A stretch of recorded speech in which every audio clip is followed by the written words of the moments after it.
Hello everyone, আসসালামু আলাইকুম। আজ বুধবার আমি এবং আমার দুই ফ্রেন্ড যাচ্ছি কলেজে, পাঁচবিবি মহিপুর হাজী মহসিন সরকারি কলেজ, যেটা জয়পুরহাট জেলায় অবস্থিত। তো আমরা সকাল সকাল তিনজন বেরিয়ে পড়লাম মোটরসাইকেল নিয়ে। এই যেটা আমাদের ক্লাসরুম, আমরা ফ্রেন্ডগুলো আছি। এই যে এটা আমাদের কলেজ, কলেজের ভিতরে।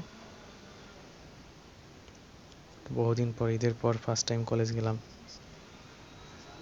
গিয়ে একটু স্যারদের সঙ্গে, বন্ধু বান্ধবদের সঙ্গে দেখা সাক্ষাৎ করলাম।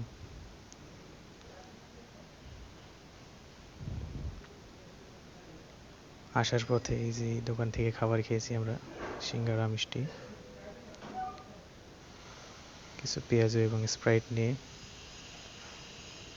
রাস্তায় খাওয়া দাওয়া করার পর চলে আসলাম বাসায়।